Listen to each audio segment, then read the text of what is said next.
So I will start from Hansel and Gretel.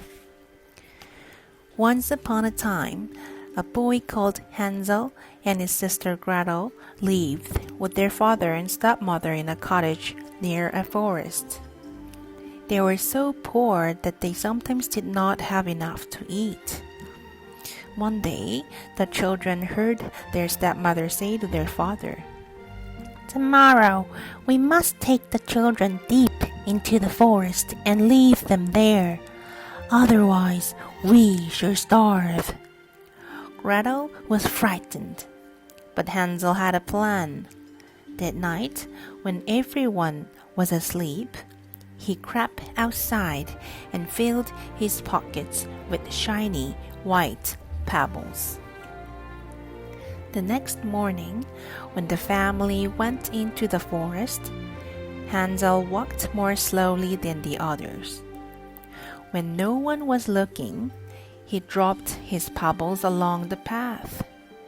As soon as they were deep in the forest, their stepmother left the children by themselves, telling them to wait until someone came to fetch them.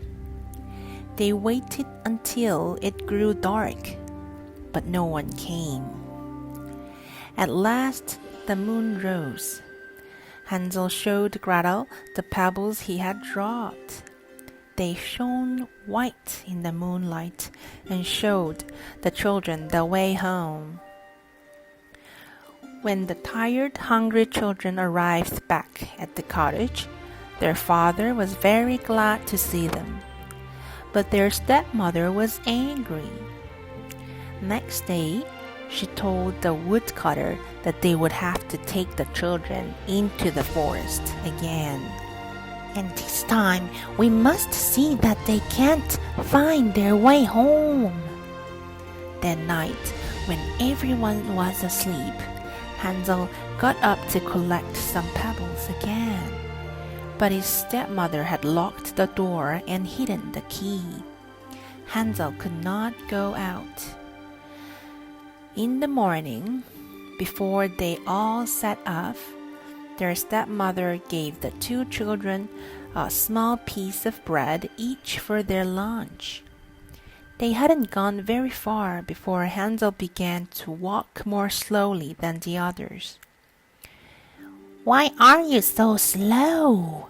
his stepmother shouted, looking back at him. "Hurry up!" "I'm only saying goodbye to my friends, the birds," said Hansel, but he was really stopping to drop breadcrumbs along the path.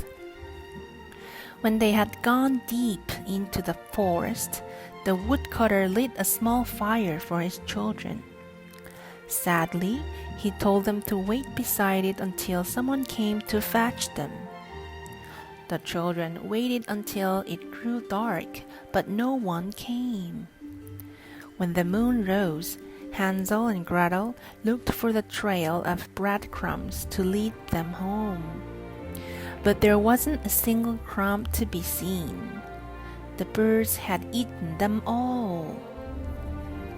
The children tried to find their way out of the forest, but they didn't know which path to take. They were completely lost. Hansel and Gretel were tired and frightened and very, very hungry. They had no idea where to go or what to do next.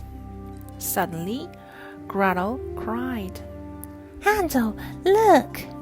Just ahead of them was a strange little house made of cakes and gingerbreads with a roof of sugary icing. Laughing with pleasure, the children broke off bits of the house and began to eat. Suddenly, the door of the little house creaked open. An old woman looked out. "Hello, children," she said, smiling. "Come inside, and I will give you food and somewhere warm to sleep." The children went into the house, and she gave them some delicious pancakes and milk.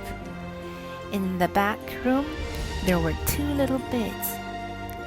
Hansel and Gretel were happy to be safe at last with such a kind woman. They didn't know that she was really a wicked witch who liked to eat little children. Next day, the witch put Gretel to work scrubbing the floors. Then she took poor Hansel and locked him in a cage. "I am going to fatten you up and eat you," she crackled. "I'm looking forward to that." Every morning, the witch, who had very poor eyesight, told Hansel to hold out his finger so that she could feel how fat he had grown. But each time, clever Hansel held out a chicken bone instead. "Not nearly fat enough yet," the witch would mutter. Days went by, and Hansel kept holding out a chicken bone instead of his finger. At last, the witch grew impatient. "I am not waiting any longer.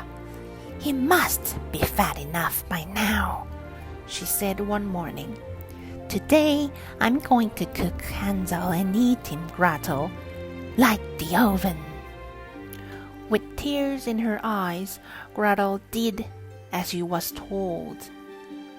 "Now, climb in and see if the oven is hot," the witch ordered.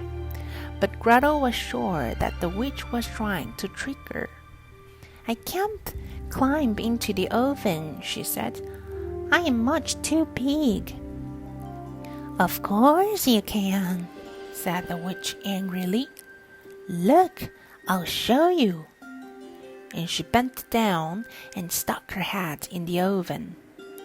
Gretel didn't waste a second. She gave the witch a hard push and slammed the door. The witch screamed with rage, but she could not get out. When Gretel was sure the witch was dead, she unlocked Hansel's cage and let her brother out.